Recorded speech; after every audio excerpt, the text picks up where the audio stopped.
So now we would like to invite Roberto Campos. Roberto Campos Neto is the president of Central Bank of Brazil. In Brazil, he's known as the largest innovator of the country, right? The central bank in Brazil promoted a complete route for digital inclusion and financial inclusion. He's leading an amazing job with PIX, instant payments, and now with the CBDC. Roberto, we asked him to come. He was not able to join us at this moment. So he also recorded a video, and that's what we're going to show you guys. I would like to thank Roberto and the whole team of the Central Bank and everyone that is watching us right now. I'm going to leave this for the team. Hello, everyone. I'd like to thank DrumWave and Andre for inviting me for this event. I hope you all have a wonderful event. The idea here is to talk a little bit about what we're doing in Brazil in the innovation agenda. And we have done a complete program on innovation. The main objective of the program from the very beginning was to democratize the intermediation system, the financial intermediation system in Brazil. So the idea was to create competition and to create inclusiveness in terms of the number of people who access financial intermediation. So the plan was actually divided in a couple of blocks. The first block was we needed to have a rail so that actually people can traffic in this rail, and this rail can be the start for people to join in this innovation program. And nothing better to start the program than payments. Payments is something that everybody has to use. It's very widely used in most countries. So the first block was PIX. So the idea is we start developing a payment system. The payment system is programmable, so you can add new features to it as you go along.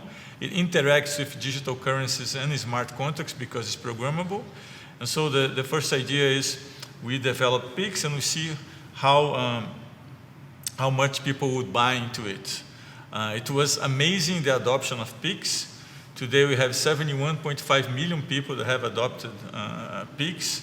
We generated inclusion of millions of people. We reached the other day 170 million transactions in one day. So PIX is now widely used, and we are now in a phase of actually adding new features to PIX.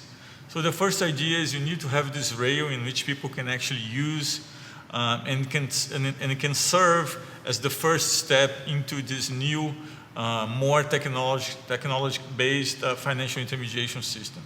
So the second block was we needed to add competition on the layer that we had before. So first was PIX. Second, we come with the open finance, which is a complete openness of data. And the open finance in Brazil is very wide compared to a lot of the open banking systems that we have in other places.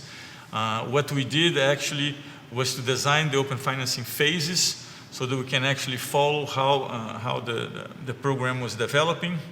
We started a phase in which first we actually share common data. We started to add new products, and to date we have around 40 billion calls, APIs, of people actually migrating data. So in Brazil today, it's actually possible to get data from an app of a bank A, for example. It's possible to get data, to import data from bank B, C, and D. So this is more or less what we are right now.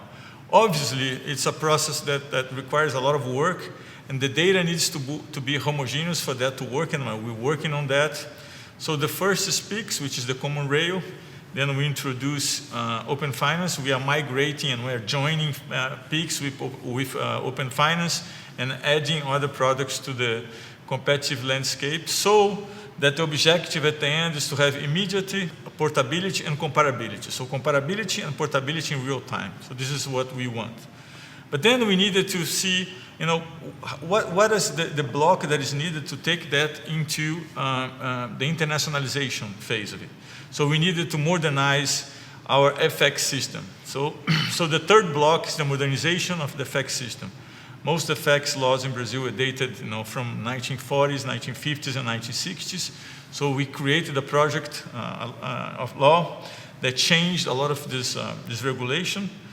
We created a whole new system of laws and regulations for FX, so that it becomes cheaper, less cumbersome to do international transactions. So that was the third block. So the first was PIX, the second open finance, then we go with the internationalization of the currency. And then the final question is, how can I make sure that the whole process becomes more digital? And in our understanding, we need to advance a step into making the process like a tokenized process.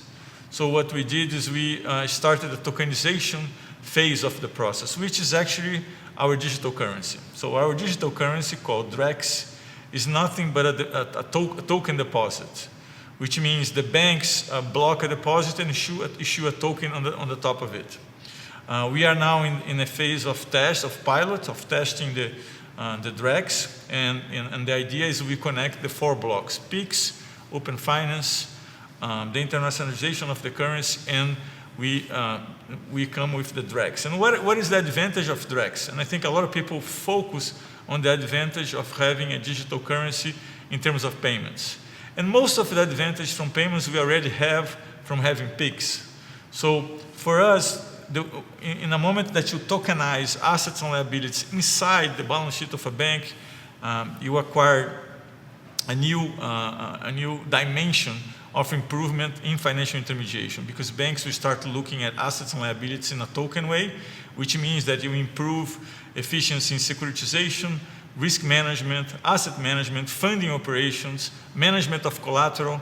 So this is a new dimension in terms of inserting more technology and more and less costs in the financial intermediation. There is another dimension of the DREX, which a lot of people don't talk about, which is we actually insert innovation in contracts and registration. So today, if you buy something, the act of doing the registration and the contract is very expensive.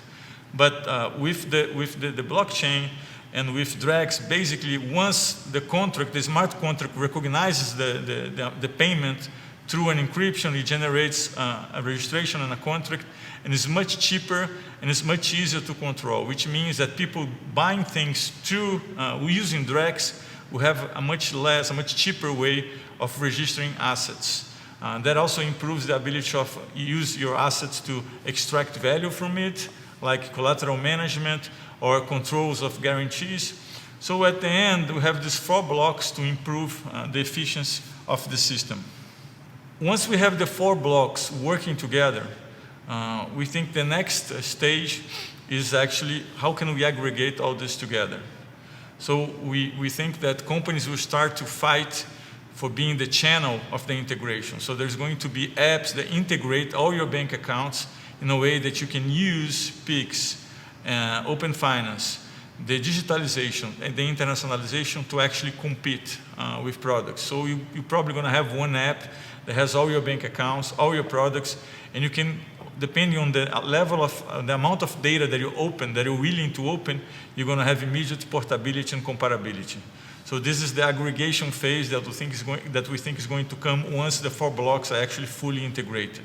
One other aspect that I think has a lot to do with DrumWave is we think at some point in time, since you are integrating all your financial activity in one aggregator, you should be able to collect data and to use that data in a more efficient way, which means that you're going to have all your financial data being stored in some kind of wallet, and you can actually extract value from this wallet through monetization, which means that you're going to exchange your data for tokens that will interact with the tokens that the market is trading.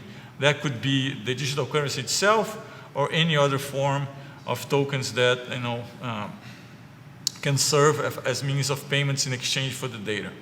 And lastly, one of the things that we are now starting to talk about is, since we have all these 4 blocks integrated, and you now have data, and you're able to extract data, and you're able to monetize data, how can we use systems of artificial intelligence to make this process better for people?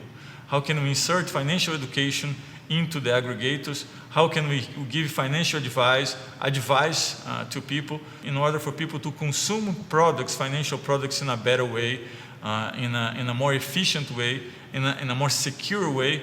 So I think the last mile of the plan is how can we add on the top of everything artificial intelligence. So this is pretty much what we have been developing in terms of how to make the financial intermediation more technology-based, with more inclusion, with less cost, with more security, in a faster way. So this is basically what we have at the central bank.